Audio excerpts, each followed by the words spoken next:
tiptoes into the daylight, blinking nervously as we emerge from the lockdown. What kind of country is waiting? Across England, at least, from the south coast to London to Manchester, it has been disordered. The police are worried about what's going to happen next. And as 2 metres becomes 1 metre, will it be safe? Is the second spike silently underway already? For some people, the summer holidays are here and the nightmare is all over. Now listen, I really don't want to be a glum bucket, but folks, it ain't so.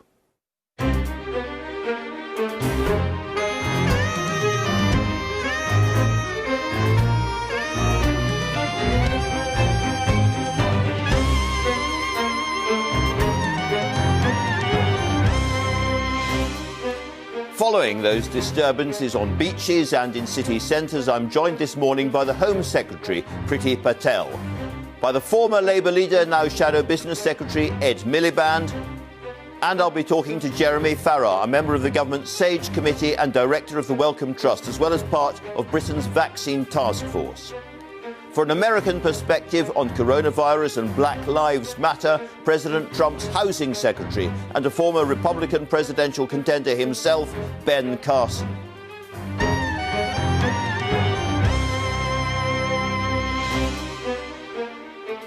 And as we all hang around waiting for good news, Joanna Lumley will be talking to me about that ultimate hang-around play, Waiting for Godot. Reviewing the day's news, the deputy political editor of the Sunday Times, Caroline Wheeler, and the BBC's health editor, Hugh Pym. It is going to be a busy and a sparky hour ahead, but before that, the news with Nina Warhurst. Andrew, good morning. The Prime Minister's promised to speed up the delivery of major building and transport projects. It follows warnings from Labour that the government's response to the coronavirus crisis is putting jobs at risk. A new task force led by the Chancellor will aim to fast-track the building of hospitals, schools and roads across the UK. In an interview with the Mail on Sunday, Boris Johnson says the UK will not return to the austerity of 10 years ago. Lockdown restrictions have been reintroduced in some US states following a surge in coronavirus infections. Several states, including Florida and Texas, have ordered bars to close just weeks after allowing them to reopen. Coronavirus cases across the country have passed 2.5 million and more than 125,000 people have died with the disease. A man has been charged with the murder of 3 people who were stabbed to death in a park in Reading. Kahari Sadala, who's 25, also faces 3 charges of attempted murder. Last night, a private vigil was held for the families of the men who were killed. And police have named the man who was shot dead by armed officers during a knife attack in Glasgow on Friday. He was Badreddin Badla Adam, a 28-year-old asylum seeker from Sudan. 6 people who were stabbed are being treated in hospital, including a police constable. And the Rolling Stones have warned Donald Trump that he could face legal action if he keeps using their songs at his campaign events.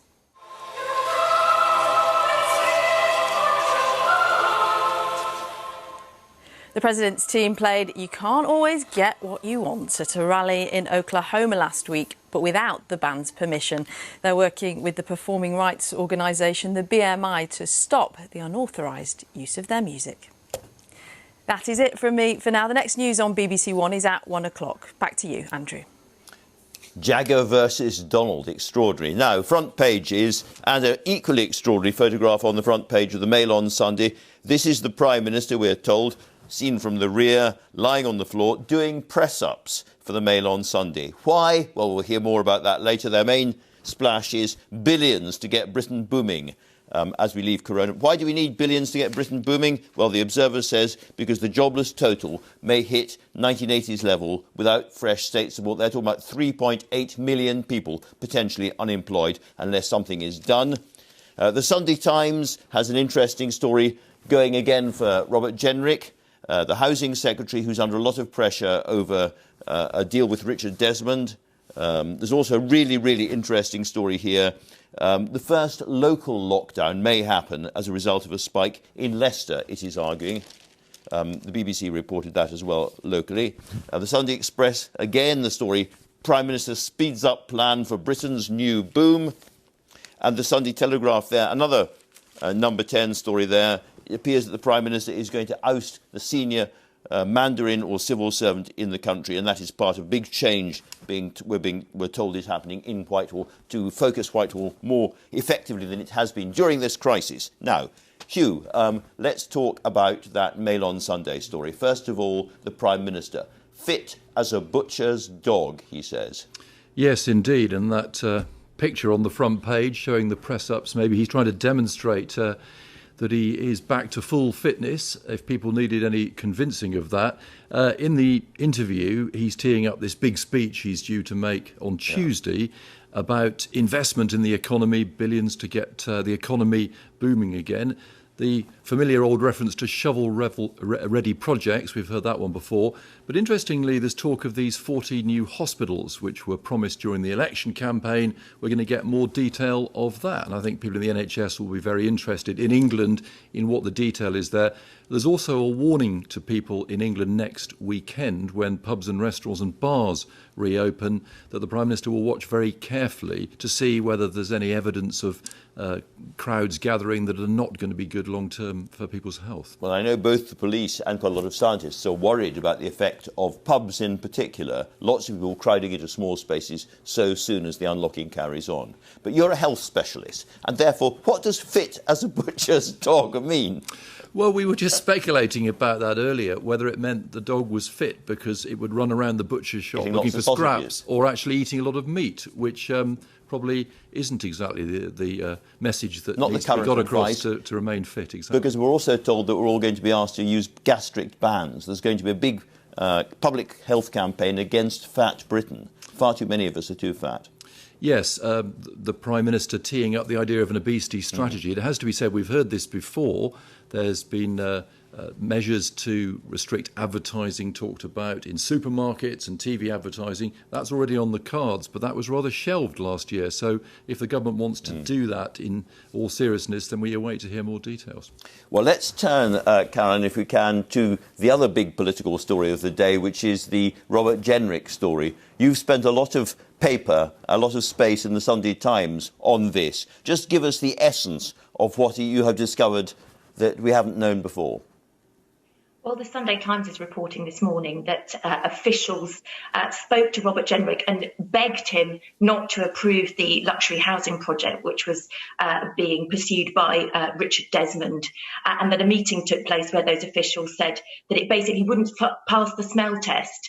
And of course, that's because eventually it was given the nod just a day after a day before a community levy was introduced, which saved Richard Desmond around £40 million.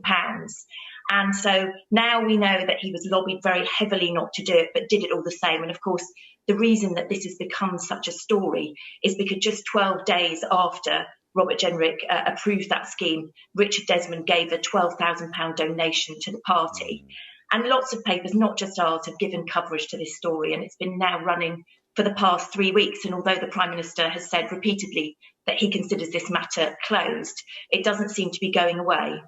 So this is becoming a kind of standoff of a traditional kind between number 10 on the one hand and the Major on the other, or Fleet Street as we used to call it, on the other. You've seen these happen before. Presumably something else needs to happen before Mr Jenrick's position becomes untenable. In other words, Boris Johnson keeps saying it's over, I've drawn the line under it, and there isn't quite enough, so far as I can see this morning, to change that. I think that's right, Andrea. I mean, it used to be the case. I think there was always a sort of old adage that, you know, if you were on the front pages for about 11 days or more, if a scandal continued to break over that period of time, it was generally traditional that the cabinet minister would do the right thing and resign. But Boris has steadfastly stood by Robert Jenrick during this period. I mean, it's interesting to say there are other stories around this which are also now emerging around the relationship with Richard Desmond. And I think there's a couple of stories in other papers about how Richard Desmond was also lobbying Boris Johnson about his lottery, the health lottery as well. So there are numerous angles of this story, I think, still to emerge. But you're right, at this moment, Robert Jenrick seems to be safe for now. But what happens over the coming days and weeks is anyone's guess, because, as you rightly said, it doesn't look like the lobby or the media are giving up on this one. Indeed. Well, let's turn to another gentleman who doesn't seem to be safe for now, Mark Sedwill, the Cabinet Secretary and National Security Advisor. He's doing both jobs. And the Sunday Telegraph story, clearly heavily briefed, must make very, very uncomfortable reading for him. Well, I can imagine so. It's interesting that this story that his position was now looking untenable broke earlier on in the week with a suggestion that he may be shown the door sort of sometime in the autumn. Now it emerges, certainly the Telegraph are reporting, that he could set out his departure plans as soon as tomorrow. There's been some tension clearly within the sort of higher echelons of the civil service and Number 10 for some time, which was illustrated with the appointment of Simon Case, who was brought in as the Number 10 Permanent Secretary. And many interpreted his arrival as being a bid to sort of sideline Sir Mark Sedwill. Yeah. And of course, we know that Dominic Cummings has his sights set on a big shake-up of the civil service and told political aides earlier this week that hard rain was coming and that he was quite concerned about some of the failings he perceived the civil service had been responsible for during the coronavirus pandemic. Indeed, it's a brutal business. It says in the paper that one source said Sir Mark was fighting to stay as National Security Advisor, but already seemed resigned to losing his post as Cabinet Secretary. He knows he's lost one half of his job. He's fighting to keep the national security one, but they want to take everything off him and give him a non-job. It's a brutal, brutal world. Let me turn, Hugh, to one other big story in the papers today, which is what's going on in Leicester, because we've been talking for some time about the possibility of local lockdowns, not only another national lockdown, but where there's a spike, one part of the country, a town or a village or a hospital area or indeed a whole city is locked down. And that seems to be about to happen to Leicester. Yes, the story in the Sunday Times saying that in Leicester there is concern about the number of cases. This was flagged up about 10 days ago. Our colleagues in the East Midlands have been reporting this. Exactly. But actually, in the Sunday Times, Caroline's story, it's that the level of concern at the Department of Health has reached quite high levels, that Matt Hancock is watching this very carefully to see whether some form of restrictions might be needed. So that's moved it on quite a lot. What might that involve? It's not clear. Could it involve shops being shut, local school closures? There's also concern about meat processing, that industry, both one plant in the food industry in Leicester and other plants elsewhere, and increasing speculation that there is more of a threat there because these are cold conditions to work in. The virus might spread more readily, and also that people work very close to each other. They have to shout in loud noisy conditions. All of that is a breeding ground for the virus. So there's concern over that industry as well. Absolutely. Caroline, another big political story this morning, of course, is the fallout from Keir Starmer's sacking of Rebecca Long-Bailey. Now, Rebecca Long-Bailey stood for the leadership herself. She has been a very, very loyal senior lieutenant of Jeremy Corbyn. And there is some sense in the Labour Party this is the left under threat now. Yes, absolutely. And many people have interpreted the appointment of Kate Green, who is Keir Starmer's new Shadow Education Secretary, as a real symbol of that. Of course, she ran Owen Smith's failed 2006 leadership bid and has also been a very vocal critic of Jeremy Corbyn. There's been lots of discussion about this over recent days as to, really seeing Sir Keir Starmer now really stamping his mark on the party. But it's not all going to be plain sailing. It's my understanding that that long-awaited report by the Equalities and Human Rights Commission into the party's handling of anti-Semitism allegations is due to hit the table of the officials within the party within a number of days in order for that Maxwellian process to begin. So we're going to see another big sort of civil war within the party over the contents of that report. But at the moment, and certainly the Observer have written a long read on this, they're very confident that, Keir's sort of ruthless bid to take charge of the party and sort of make it very clear that the moderates are now in charge is seen as a very good thing for Sir Keir Starmer. And of course, we saw a poll out with the same newspaper last night saying that Sir Keir is now more popular as a prime ministerial figure than Boris Johnson. Right. Well, a very, very big week for Keir Starmer as well as for the Labour Party. Thanks both very much indeed. So to the weather, hot, very hot. Almost too hot, but proper thunderstorms as well. The police, as well as farmers, are probably keen on some rain. But whose prayers are going to be answered? Over to Nick Miller in the weather studio. Nick. Well, Andrew, is soaking for the hills of Cumbria and Lancashire today. Not just here, but also some sunshine for some of us too. For most, though, it is unusually windy for the time of year. Because we have low pressure close by and it's closer to this, you're going to see the lion's share of today's rain, and that's particularly across the western side of Scotland into Northern Ireland, especially the further west you are, to northwest England, into the Lake District, the Pennines, and into North Wales for Snowdonia too. Eastern Scotland, northeast England, cloudy, some rain at times. South Wales, the Midlands, East Anglia and southern England, sunny spells, and a few passing showers that go through quite quickly on winds gusting 30 to 40 miles per hour, nearer 50 though in parts of northern England, Northern Ireland and southern Scotland on a day which is cooler than it was yesterday. And tonight we will see more rain coming into the same areas that are so wet today, so there is a risk of seeing some flooding and maybe some disruption as a result before it all eases down tomorrow. That's as the area of low pressure from Monday to Tuesday moves off to Scandinavia. More weather fronts from the Atlantic though coming in towards southern areas on Tuesday with a bit of rain. So a week of changeable weather, some rain at times, not all the time. And if you did not enjoy last week's heat and humidity, these temperatures much more bearable for the week ahead. Andrew. Overall, that seems good news to me. Now, Sir Jeremy Farrar is one of the most respected and influential scientists in the country. He's director of the Wellcome Trust, a member of the government's SAGE advisory body, and he sits on the expert UK vaccine task force. When I spoke to him a little earlier this morning, I asked him, after seeing pictures of crowded beaches and with pubs due to open on Saturday, whether he is worried about a new spike in infections. Yeah, I'm worried. I mean, in truth, the restrictions started to be lifted towards the end of May, the beginning of June, around that bank holiday. And I think I would guess that we will start to see a few increased in cases towards the end of June or the first week of July, and the continued lifting of restrictions, and also people deciding to take into their own hands and go about life as normal. So we're on a knife edge. It's very precarious, the situation in particularly England at the moment. And I would anticipate we would see an increase in new cases over the coming weeks, yes. I suppose we could, on the other hand, say that the number of new cases has not risen. It's flattening off at the moment, but it hasn't gone up again. And I know that you and SAGE were advising the government a little earlier on, at the end of May, not to do this so quickly. Perhaps they were right. I think at the end of May was too early. The number of new infections per day then was very high. There were thousands of new cases a day across the country. That number has come down, although in the last couple of weeks, the fall in those numbers per day has flattened off, as you rightly say. And in fact, the last Office of National Survey Statistics just gives a suggestion that it may have just risen again.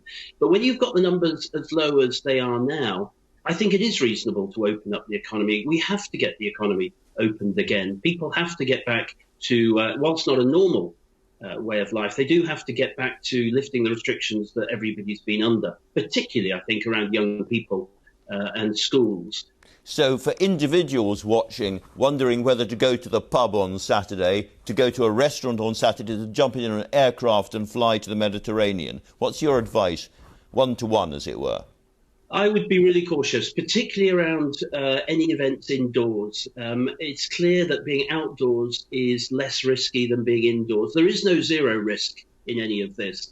We're not at the stage where the virus has disappeared. The restrictions have not changed the fundamentals of the virus. It remains the same virus, or very similar to what emerged in China many months ago. It's still as infectious. It transmits from me to you just as easily as it ever did. And so you have to be really cautious.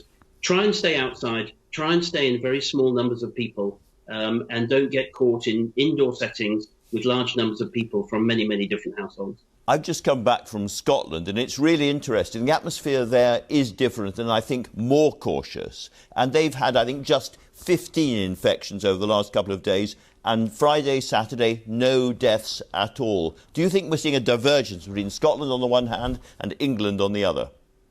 Yeah, there's a divergence. Scotland has done very well, and they deserve great credit. And the numbers in Scotland are very much lower. They have taken a more cautious approach. You're absolutely right. They've tried to drive down the numbers harder even than England. But England is also very heterogeneous. It's different in London compared to the southwest. It's different in the northwest and the northeast. So there are regional differences.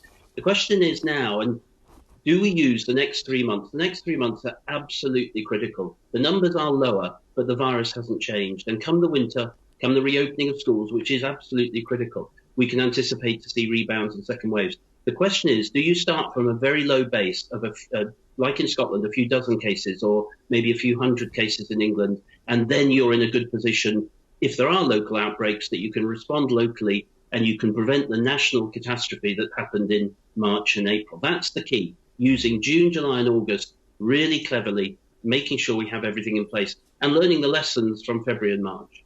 So the question is how we learn those lessons. So you mentioned track and trace at the moment. Is the track and trace system really good enough at the moment? Because the number of false results and so forth seems to be going up at the moment, not down.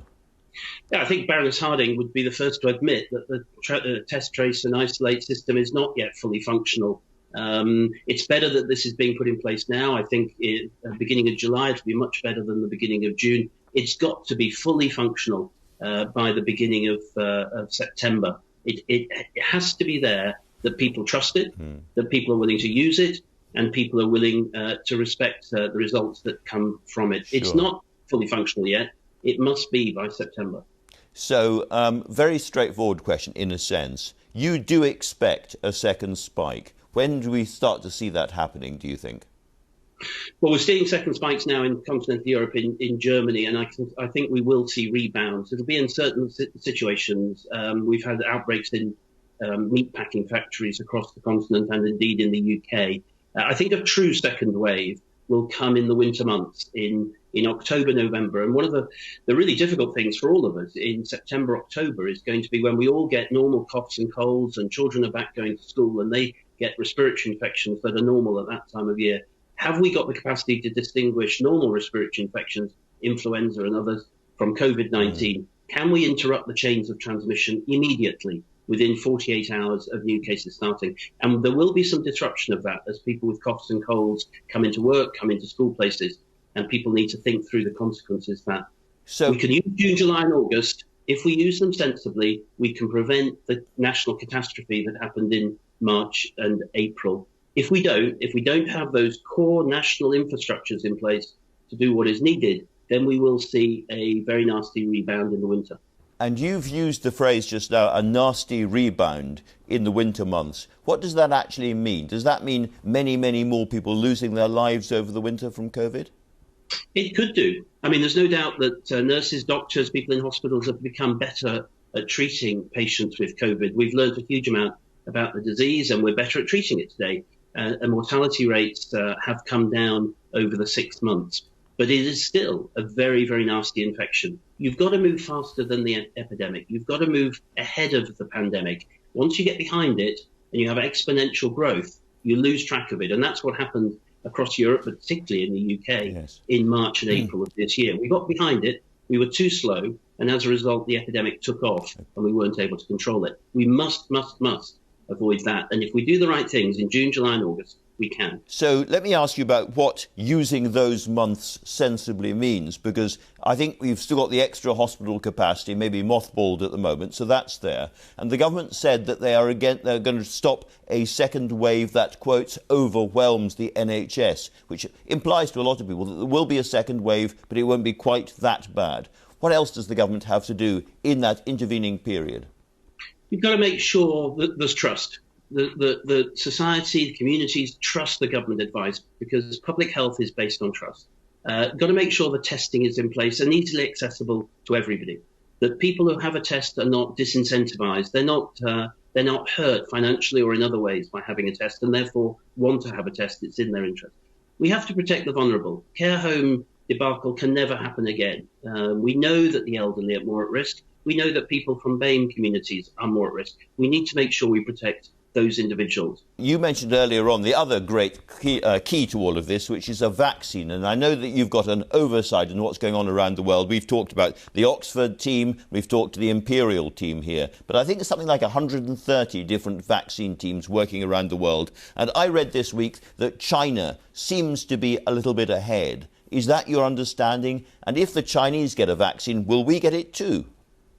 Yeah, there's about 150 vaccines in development, you're right. There's probably about 20 which are at advanced stages, as you mentioned, the Oxford AstraZeneca one and the one from Imperial. Yes, China has got at least 4 or 5 vaccines that I know of, and China has a long and very proud tradition in vaccine development. They've produced a number of very, very, very good vaccines, and they are very advanced.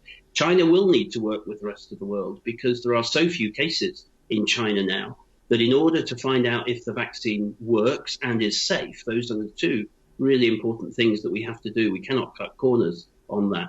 Then China will have to work with the rest of the world because there are just not enough cases in China. China has done such a remarkable job to reduce the number of patients with COVID in the country itself. So China is working. It's working with CEPI. It's working with WHO. It's working with many countries around the world to look how you can test those Chinese vaccines, not in China, but in the rest of the world. And what is important is that we don't retreat, and there is a danger of this in today's political world. We don't retreat into a nationalistic agenda.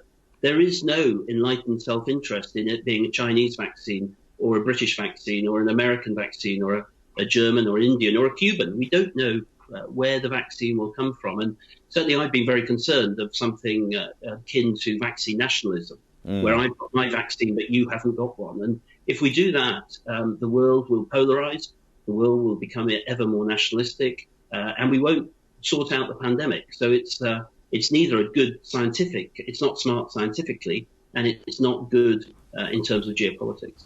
England has not had a great record over this period in terms of the proportional number of deaths and so on, and regularly the politicians get criticised for that. But I wonder if the scientists can be blamed in some sense too, that right at the beginning of all of this, perhaps the scientific advice to ministers underestimated both the number of infections and the scale and speed of the epidemic spreading.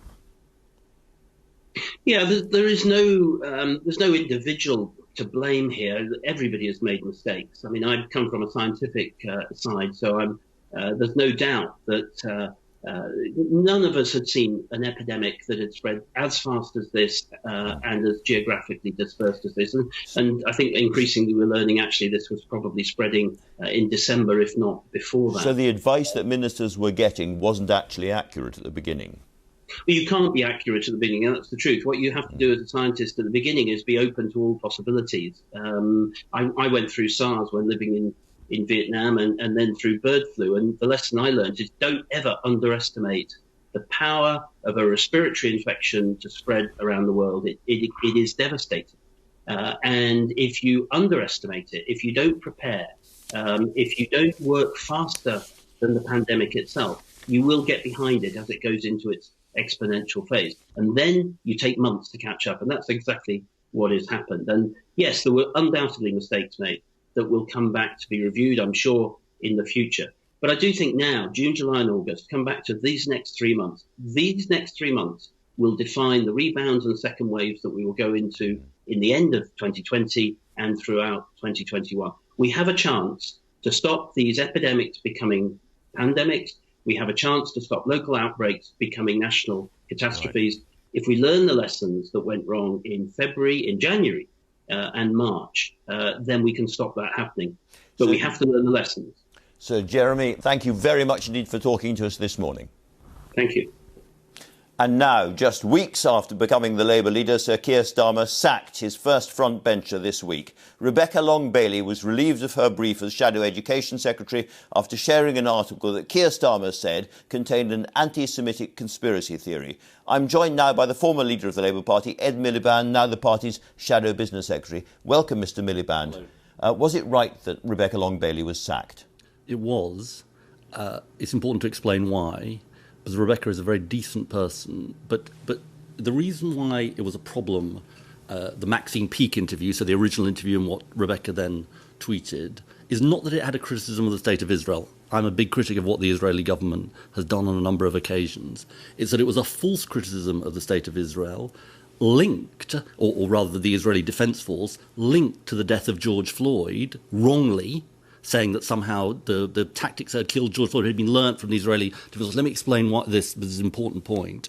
And the problem is that over the centuries, when calamitous things have happened, Jews have been blamed. And that's why there was an anti-Semitism issue in relation to this. And that's why I believe Keir took the right decision. Do you think that Rebecca Long-Bailey understood that? Do you think that she is anti-Semitic? No, I don't think she is anti-Semitic. I think she made a significant error of judgment. I know Rebecca well. I think she's a decent person. But let me tell you what this underlines. This underlines the fact that Keir recognises the gravity of the hurt that has been caused to the Jewish community over the last few years by our failure to deal properly with issues of anti-Semitism.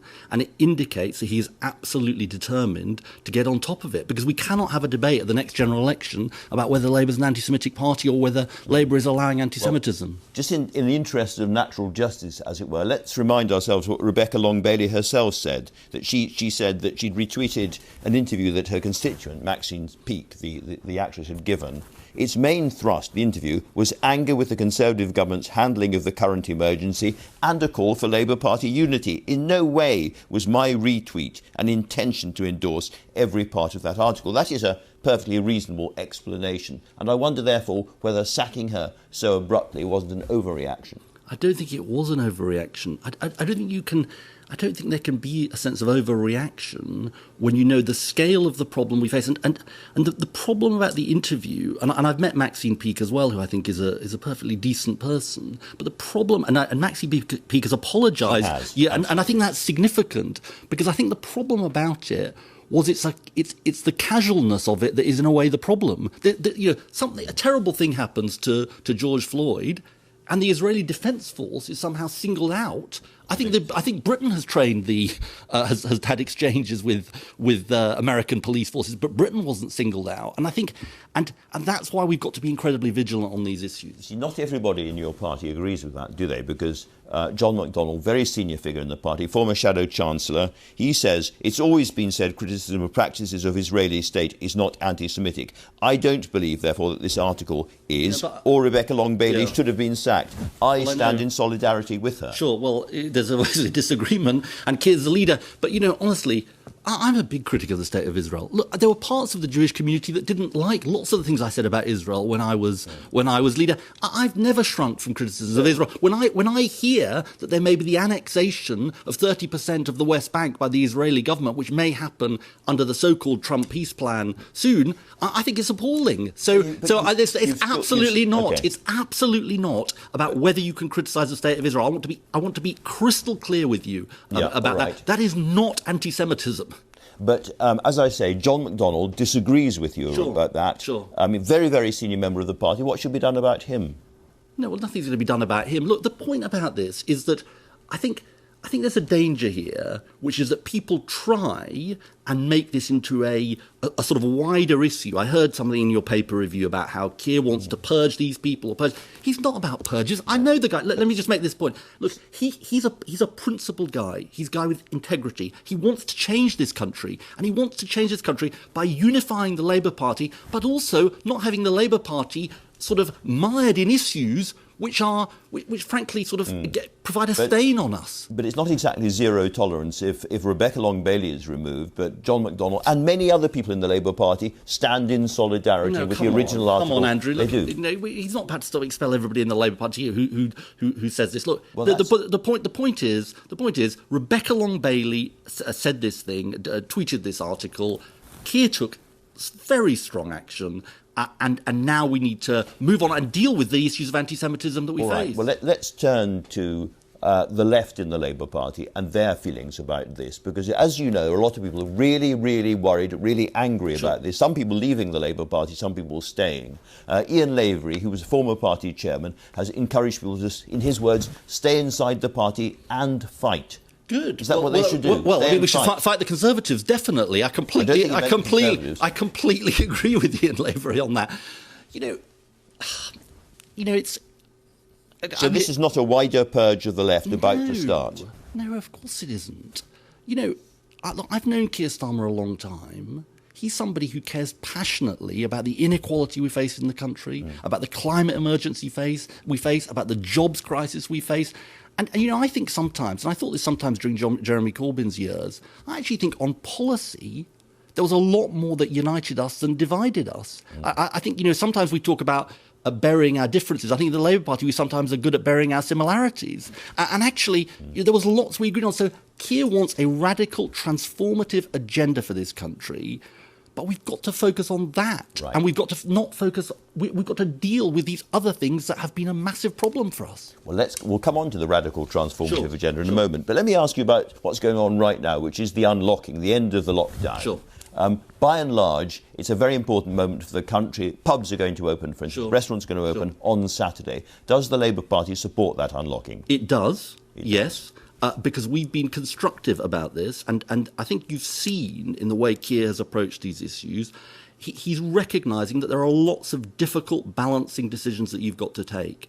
And we recognise, and I recognise as Shadow Business Secretary, the damage being done to parts of the hospitality sector that can't open, to a whole range of sectors.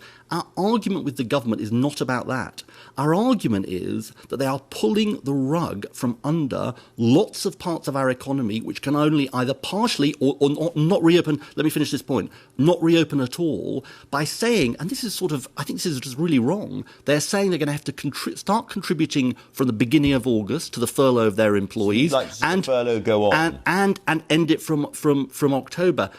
I would, yes. And I'll tell you, Very expensive. It's hugely expensive for the country. Yeah, but how long does it go But on? the cost of not acting is greater than the cost of acting. And if you look at what other countries are doing, whether it's New Zealand or Italy or Spain or France or Germany, they're all recognising there are certain sectors. I mean, look, take hospitality, for example. The government's own website says that there'll be a 25 to 40% drop in revenue for that sector, even at 1 metre. Now, there's 3 million people who work in hospitality, Andrew. We've already got 2.8 million people claiming unemployment-related benefits. I fear Thatcher levels of unemployment. And yet the government can't carry on supporting that number of jobs, 9 million jobs. It's not going to be 9 million economy. because it's not going to be 9 million. And here's the thing. You've got to have a bridge between the end of the furlough and a proper job creation programme. And so there's two things that are problematic at the moment. One is the precipitate decisions on the furlough, and secondly, why in goodness's name are we not having a budget this summer? Well, we've got potentially the worst economic recession in 300 years, and the Treasury is deciding they're not going to have a budget. Let us have a budget that creates those jobs, but don't leave people falling into an abyss between the end of the furlough and those jobs being created. You were in government at the time of the financial crash. I was. And you remember Alistair Darling, Chancellor there. He says there should be a VAT cut now to help business. Do you agree with that? I think that's one thing that should be considered. That's not top of my priority list, though. Let me tell you why. This is in particular a sectoral recession. I mean, it's a general recession, but it's also in particular a sectoral recession. So look, the key thing you've got to focus on is what are we going to do about those sectors that are hardest hit? How are we going to help them with things like the furlough? And how are we going to do everything we can to create jobs? Now, one of the things I do think we should be doing is, and you talked about the last Labour government, we introduced something called the Future Jobs Fund, which was a plan whereby young people who are out of work, their wages would be paid for 6 months, essentially, and we would persuade businesses to take them on. Right. I mean, we That's need the kind of thing you'd like to see now. Yeah, we need a Okay. we need a turbocharged version of the Future Jobs Fund, because the crisis is, if anything, much bigger. Let's go even wider then, Yeah. because this week we hear the Prime Minister is going to make a big speech about turbocharging the Yes, British I've seen the economy. pictures. And you've seen the pictures, but the words imply there's going to be a lot of new infrastructure spending, a lot more spending on training, and a lot more spending directed at what used to be the Red Wall and is now the Blue Wall, those constituencies in the North and Midlands of England. And what he is reported to believe is that the people who suffered from the financial crisis last time and the years of austerity must not be made to suffer again. They're even calling it Blue Labour. That is a real problem for you as a party. Why do I feel a bit sceptical about the Prime Minister's words? Because look, the Prime Minister, he's very good at words. He's very good at promises. The world-beating test and trace system that was going to be in place by June the 1st. All of the other promises he's made. The problem is there is a grand canyon between his rhetoric and the reality. Take the furlough. Look, if he was really serious about protecting jobs, he wouldn't be pulling the rug. If he was really serious about creating jobs, he would have a budget for jobs this summer to help our young people. And just on the infrastructure point, let me just sort of apply a test to this. Let's bring the money forward, including in my area, green spending. So there's £9 billion that the government promised on a retrofit programme, which is about insulation and all of those kind of things, energy efficiency measures. They help households, they create jobs. Bring that money forward, do it now. Bring forward the billions of pounds on social housing. Let's not just have lofty, blustery promises. Let's have reality. One slightly mean question to end with. Oh, gosh, yes, go on. You've seen Keir... You've asked me many mean questions over the years. Well, here's another one. You've seen Keir Starmer now in operation for a few months. Yes. Is he going to be a better leader of the Labour Party than you? Definitely. I think we've seen that already. Look, I certainly never had his approval ratings. I mean, look, I think he's made a great start. I think he's shown not just competence, but I think he's shown the kind of seriousness that this crisis demands. And you know what I think about Keir? I think the more people see of him, the more they're going to see the integrity, the principle, and the decency that I know really well. Ed Miliband, thanks very much indeed for coming to talk to us. Now then, Samuel Beckett's play, Waiting for Godot, is one of the most famous dramas of the 20th century. At the end of lockdown, it seems more relevant than ever. Later today, Michael Palin and Robert Lindsay are doing their unique live version of it online with the help of the great Joanna Lumley. I spoke to her a little earlier and I asked what made them decide to do it. It's quite unusual, isn't it? And we're not doing the whole of it. We're just doing, it's called a bit of Waiting for Godot. And Bob Lindsay is playing Estragon and Michael Palin is playing Vladimir. And for those people who've heard of Waiting for Godot, because it's now become a common phrase in the English language, this is your chance just to grab it. The whole thing, we're only doing a little piece of it. The Beckett estate has kindly allowed us to do that. So we're doing the first bit and then the very end bit. And I'm the narrator. As you can tell, there's no woman in it and it's not me. But I'm the narrator kind of linking it together. And it's absolutely fantastic because it's very funny, it's very poignant, it's very reflective, it's very sort of vague and pessimistic and optimistic at the same time. It's a dream piece, it's a marvellous piece. And as for these two boys doing it, extraordinary. And of course, Andrew, you know why we're all drawn to it like a magnet. Well, I was going to ask you, but I think you'll tell me. Exactly, you literally can't shut me up, can you? It's to raise money. It's to raise money for the Royal Theatrical Fund, Lockdown Theatre, and for the arts, for our profession in general. And by that, I mean the entertainment world. Because actually, Andrew, entertainment is as old as the hills. It's what we've all done. We've all sung and danced and gone and watched each other gang together, sat and watched plays, ballet, opera. We love joining in and we love watching. If that goes, literally humanity goes. And we are absolutely at the very, very tipping point of disappearing forever. It is vital that we support the arts above all, because without them, we become nothing. We become just creatures that eat and make money and go to sleep again, which is extremely boring. All of us need entertainment, and all of us need the entertainment industry, so we have to back it up. And the great thing is that you can see this piece of magic, the one-off table reading, Palin and Lindsay. Just explain to us how it happens, Joanna, because and how people can view it themselves. Well, the thing is, we all, like this, we're sitting in our own rooms doing it, linked up. So Lindsay and Palin in their rooms and me in my room. And we do it literally like a table reading. So it's like being with actors the first time where you're reading it, except, of course, we've rehearsed it. So we know what we're doing. And it sort of cuts in between us, and it's the audience is there. And then afterwards, there's a Q&A with all the Zoom audience, all being able to ask questions of all of us, because we'll be waiting there for half an hour. So the whole show takes half an hour, and then there's half an hour of Q&A. But go on to a thing called RTF, which is the Royal Theatrical Fund. So you look for RTF Lockdown Theatre. Then you'll see you can buy the tickets, 35 quid, nothing to get those two giants on your own screen, and then to ask them questions afterwards. And it's a very sort of private event, and not private, I mean, it's kind of fairly limited. And it's only this time ever. So I beg you to do it. It's going to be fantastic. It's at 7 o'clock tonight. Andrew, I've bought you. You're going to be coming and sitting on my lap. I can hardly wait. We weren't going to tell people about that. We weren't going to tell people about that, Joanna. Let me ask you about one other thing, because you're one of the great travel journalists on screens around the world at the moment. Everybody is wondering about travelling abroad. Everybody is wondering about, is it really safe to jump on that plane? Are we going to go back to the Mediterranean? Are we going to see the rest of Europe again? What's your instinct? Are you going to go abroad again this summer, do you think? Yes, I am. I'm going to go to France because that's not in lockdown anymore. No. And we're going to go safely, and we're going to fly there, actually, because I've got to put my trust. If they say public transport's safe, it's safe, and off we go. So my husband and I are going to do that. We had to cancel our enormous travel piece this year, which was the documentary about the spice route.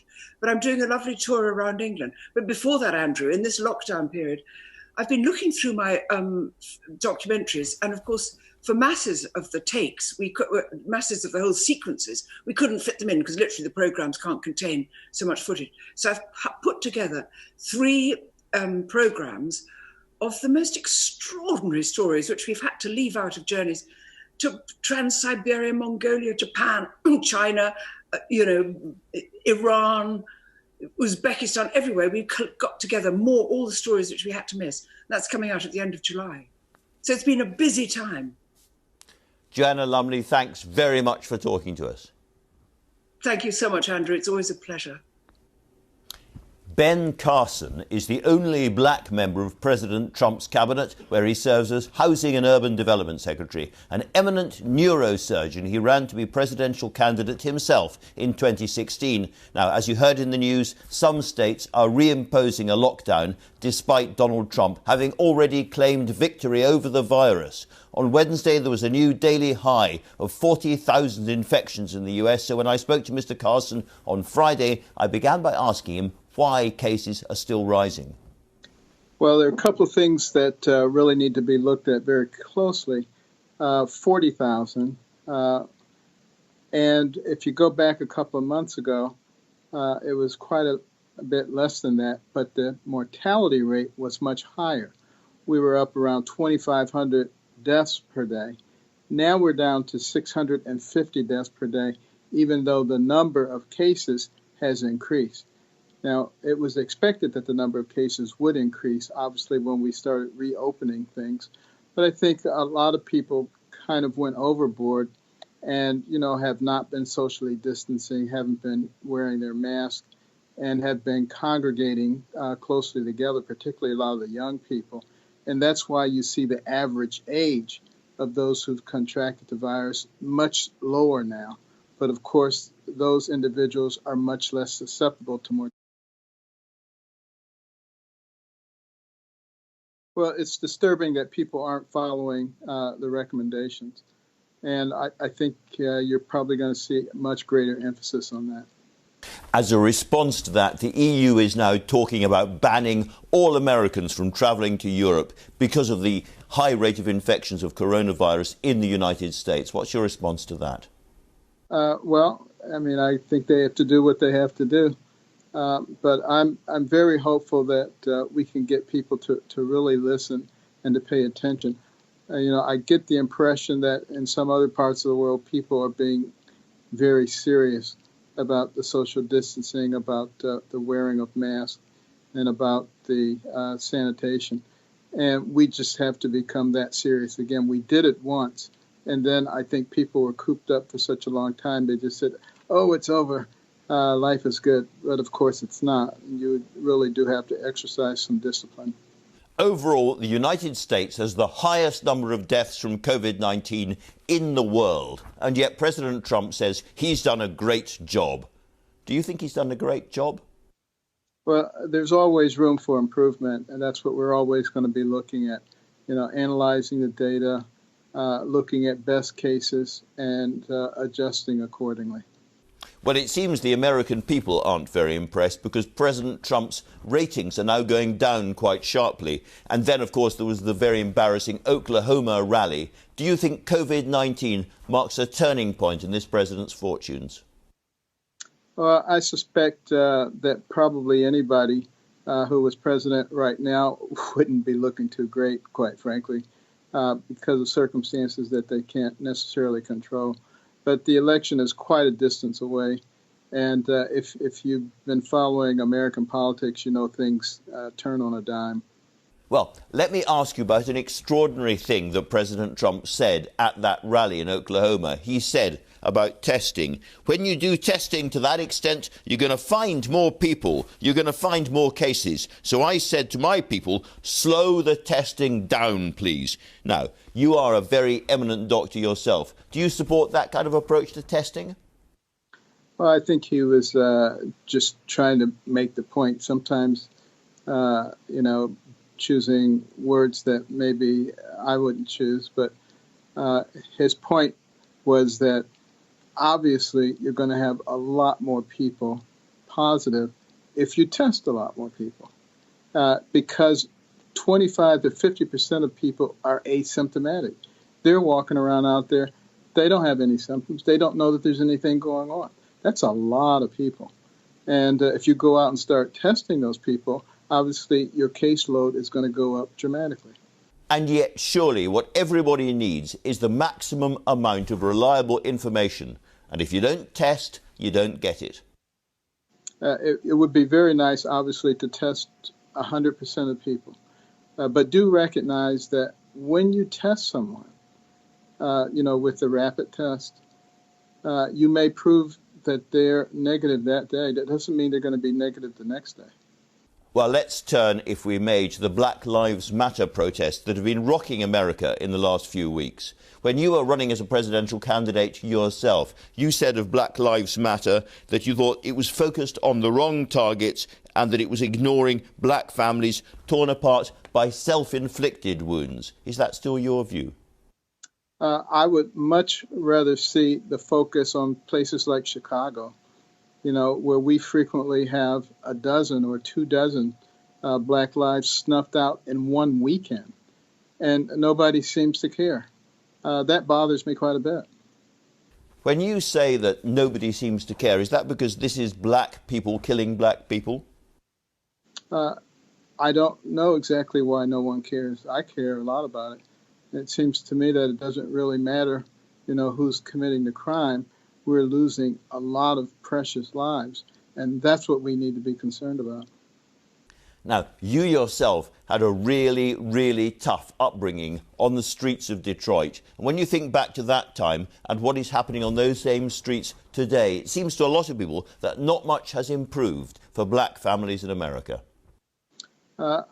Having grown up in Detroit and in Boston, where there was a lot of racial prejudice, I can tell you categorically that it is much better now than it was then. People who say that things haven't changed are not being realistic at all. But that doesn't mean that we don't need to make more progress. But we also need to recognize that, there are rogue policemen, there are rogue doctors, there are rogue politicians, there are even rogue reporters. And it doesn't mean that the whole profession is rotten and needs to be changed. It means you need to put in place those kinds of safeguards to make sure that you weed out those rogue individuals. I've had British politicians on this show, including some quite senior ones, who have said in terms that they believe President Trump is a racist. Is he a racist? I would say President Trump, when he was in New York, received a special award from Jesse Jackson because he opened up so many employment opportunities for people in the black community. I would say when he moved to Palm Beach, he was on the forefront of getting the clubs to integrate with Jews and with blacks. I would say when he became president, he brought the HBCU office, Historically Black Colleges and University, into the White House so it could get the appropriate attention. And the amount of funding has gone up dramatically, and it's long-term funding now. Criminal justice reform, he actually got it done. People have been talking about it forever. Opportunity zones, encouraging people to take unrealized capital gains and inject those into the traditionally neglected areas, economically neglected areas. If those are the acts of a racist, then I don't know what a racist is. And yet you'd expect that a president at this time, when America is so torn and so divided, to come in and try and calm things down. Instead, President Trump has been sharing videos of black men committing violence. Why would you do that at a time of heightened racial tension?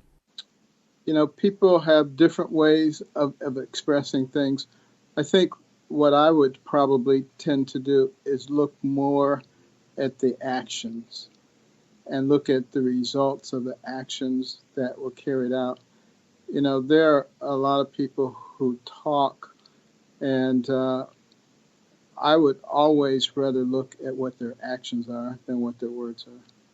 As the only black member of President Trump's cabinet, are you happy with the way that he has dealt with this crisis on the streets of America? Well, it's an area of ongoing discussion and ongoing activity in an effort to resolve and come to a better place. I noticed that you didn't say yes in response to my question. I wonder if you are entirely happy with the president's response. Well, I think we're all making progress. I don't know that I would be completely happy with the way anybody is handling any aspect of it, but, you know, working together, we'll get there. Can I ask you about a really big issue in Britain at the moment, which is the future of a UK-US trade deal? Does it have to be all-encompassing? In other words, does it have to cover every single sector all at once? I don't see any reason that it does. You know, there are areas in which, you know, President Trump and Prime Minister Johnson have a lot of agreement. And then there's, you know, some areas where there needs to be further discussion. I don't see why you can't work on the areas where you have the agreement, get that done with an eye towards solving the other problems subsequently. In specific terms, American farmers are very keen that British consumers accept their products like hormone-treated beef and chlorine-washed chicken. If they refuse, does the entire trade deal collapse? Well, if I were in charge of the trade deal, it wouldn't.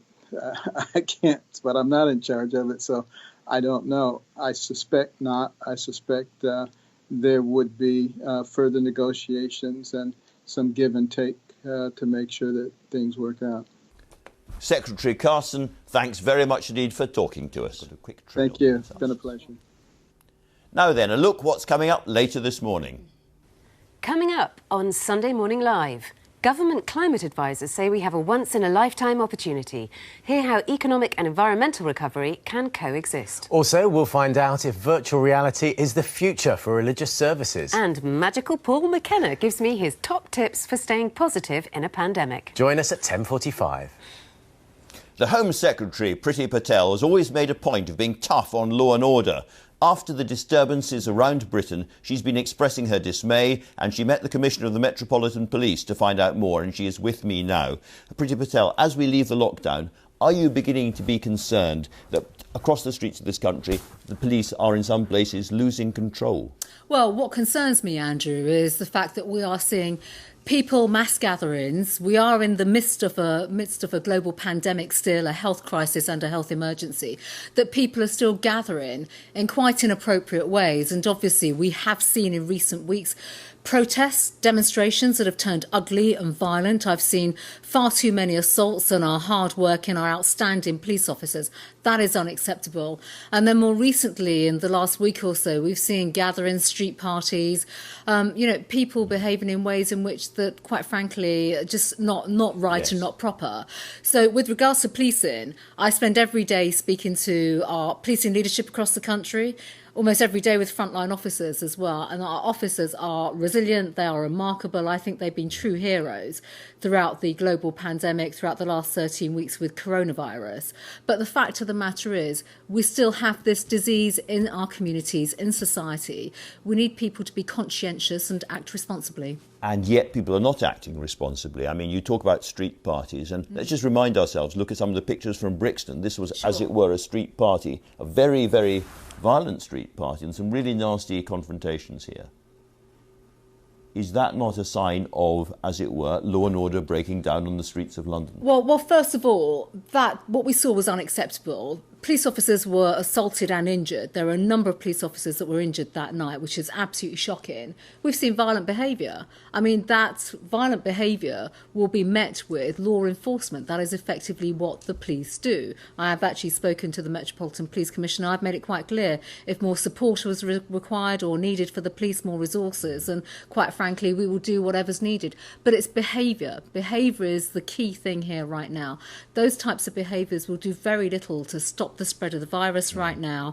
And where we see criminality, violent behaviour, as I said when we saw the protests a few weeks ago, thuggishness and violent behaviour is simply unacceptable. And the police will do the right thing. They will enforce the law. Do you think we need to see fewer big mass gatherings on the streets of Britain in total? We've had 2 nights now, where people in Liverpool have been celebrating their football victory in very, very large numbers. We saw the Black Lives Matter demonstrations as well. Do we have to stop coming out into the streets in these large numbers at this time? My own view is yes, we do. Congratulations to Liverpool for winning, but even so, and fans of course want to celebrate, but they did not need to go to the football ground and congregate outside the stadium. You know, as much as people do want to be out right now, the weather is amazing. Stick to the rules, follow the guidance. We've made it quite clear that, you know, 6 or more people, no one should be gathering in more than six or more people. But also when it comes to protests, there are other ways in which people can express their views and opinions. And with Black Lives Matter, there are legitimate voices, legitimate causes, legitimate issues that were being aired at the time. And of course, you know, I'm a member of the government. We're all working and listening to many of those really challenging and difficult issues around injustice, social justice. We want to right some wrongs there, absolutely, and do much more to help and support people. But protesting right now will not help us get control of this awful disease, this horrible virus, and stop the spread of it. Your colleague Andrew Bridgen says that he thinks the Met has lost control of the streets. I know you spoke to Cressida Dick, the head of the Met, a couple of days ago. What explanation did you get of those scenes, and are you reassured? I am, because we should always remember as well, Andrew, that of course operational decisions around policing are independent from the Home Secretary and from the government. But it's right that I have those conversations. As I've said, I want to make sure that our police, who in my view are the finest in the world, are resourced, absolute resourced and equipped and are supported by this government. We have an exceptional working relationship with them. But in terms of, you know, what we have seen on the streets, we're seeing pockets of behaviour. We are not seeing, you know, mass disobedience. We're seeing pockets of behaviour. And it's right. I'm sorry to jump in. It seems to be spreading a bit. And I wonder if that's something to do with the fact that the very first really big demonstrations, the Black Lives Matter, we saw statues being pulled down and defaced and the police standing by and letting that happen. And I wonder if that has perhaps sent the wrong message to other people. Well, the police make operational decisions in terms of how they police. They know much more in terms of the situation analysis, the intelligence behind protests. You know, they engage with many of the community organisers as well. They know much more than we would actually know at that particular time. And so obviously I follow up on those conversations. But I think first and foremost, when it came to the protests and the disobedience and the disorder that we saw, the police arrested individuals and investigations followed. That's absolutely right. That is maintaining law and order and enforcing law and order. When we're seeing street parties, we don't want to see street parties, but they are happening. And it's right, and I was in touch, in fact, the Commissioner was in touch with me overnight as well about this issue.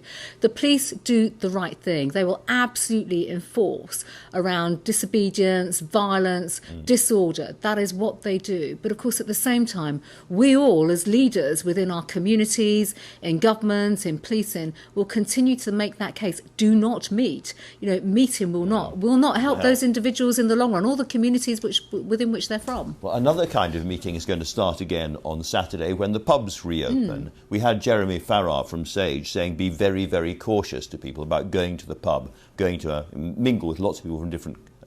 And now, I don't know whether you ever go to the pub or not, but what would be your advice to people wondering, should I go down the pub on Saturday? Well, I think, first of all, there's been a great deal of work across government in terms of investing in the hospitality sector, so pubs, restaurants, bars, to get them reopened. It's all part of the roadmap that the government has outlined. So guidance is in place around social distancing, and of course those venues will open with social distancing guidelines and measures in place, and that's great. You know, we support restarting that part of the economy, jobs and livelihoods livelihoods are at stake here.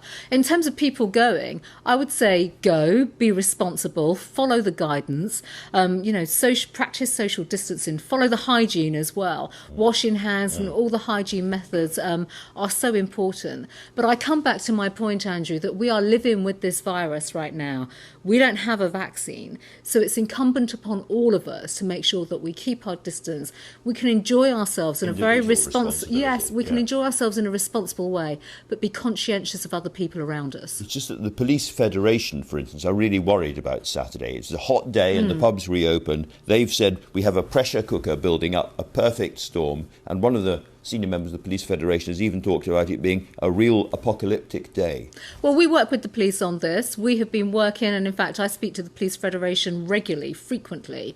We've been working with the police in terms of the guidance that will be going out, because all these matters, all these issues come together with local authority licensing regulations in particular. Not all venues will necessarily be open at the same time on Saturday as well, because, Andrew, if you know, there have been measures brought in so that people and restaurants and bars and pubs can also have off sales outside their premises in gardens. People are hanging around in the streets. That's the trouble. So, well, not so much hanging around in streets, but actually adapting their facilities so they can have seated spaces and things of that nature. Not all of that will come on stream immediately on Saturday. It'll be phased. That's a responsible approach to this. But we have been working with the police. The police have good guidance from the NCPPC.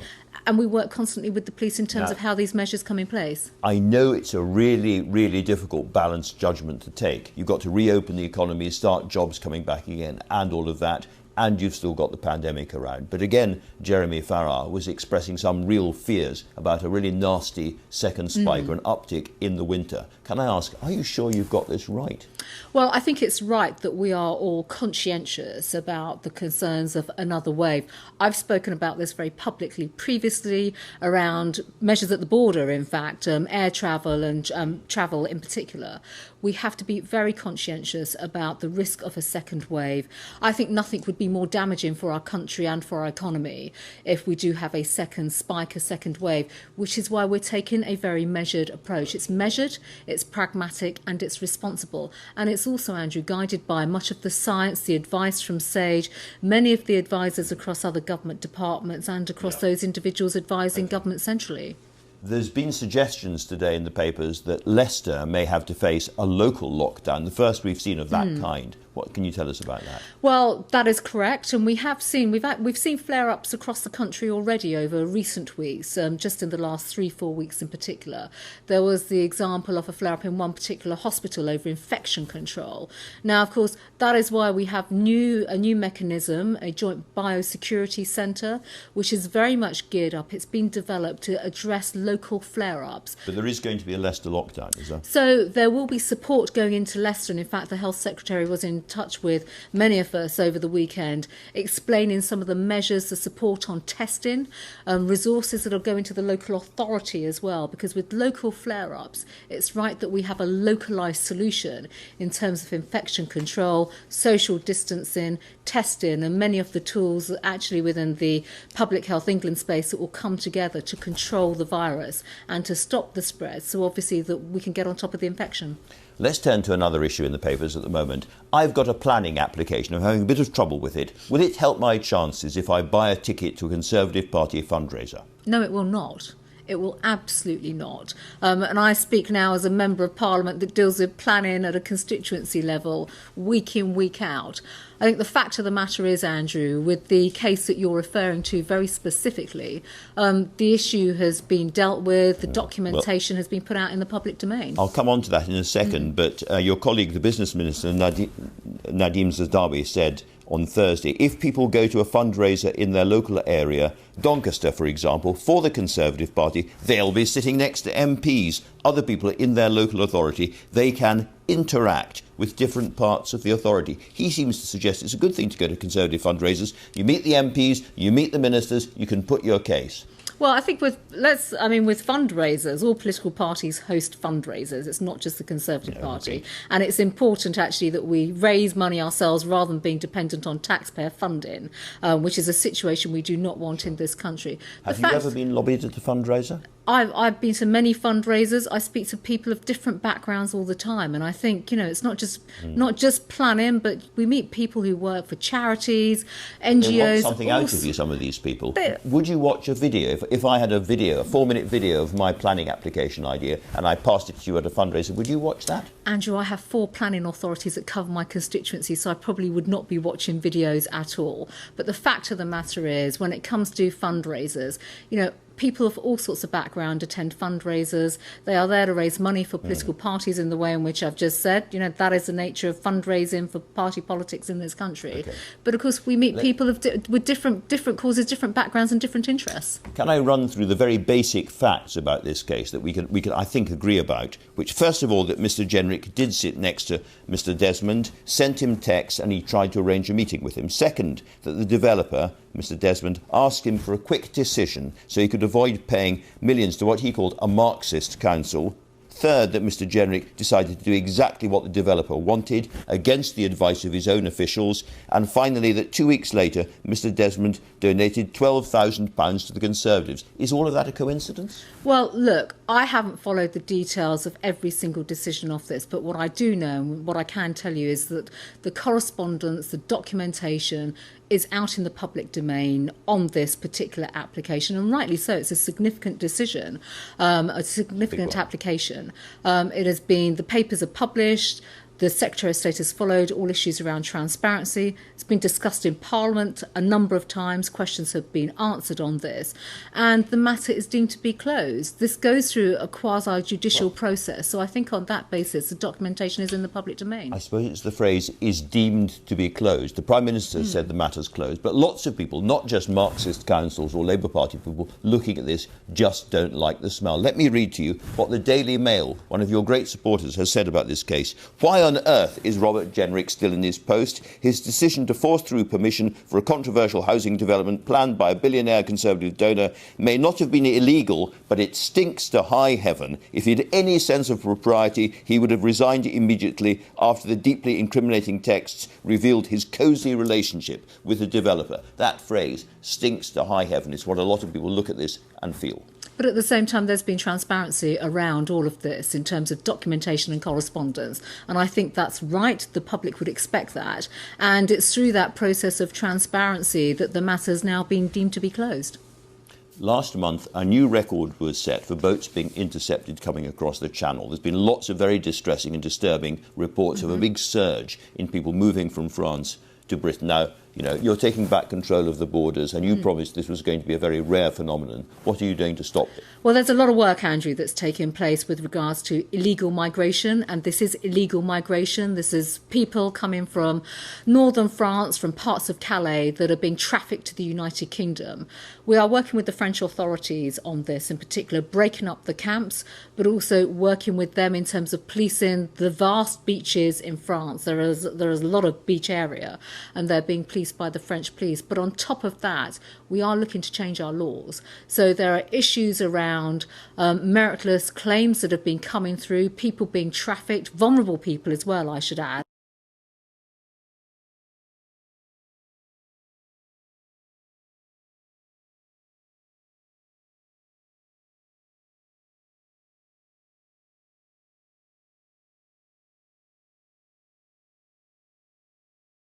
To stop the flow of people coming through, stop the facilitation themselves, and ensure that they have the right kind of asylum processes in their country. As we leave the EU fully, are you completely confident we're going to get the full cooperation of those countries, the friendly cooperation that we need to stop this?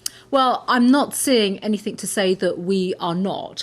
So when I look at our relationship with France and Belgium, in fact, we have regular dialogue, frequent dialogue on these particular issues. Illegal migration is an issue that doesn't just affect the United Kingdom, it affects European countries equally in a very severe nature through our ports, the porous borders, but also through the exploitation and trafficking that we've seen. So absolutely. All right, very briefly, are you going to go abroad on holiday this summer?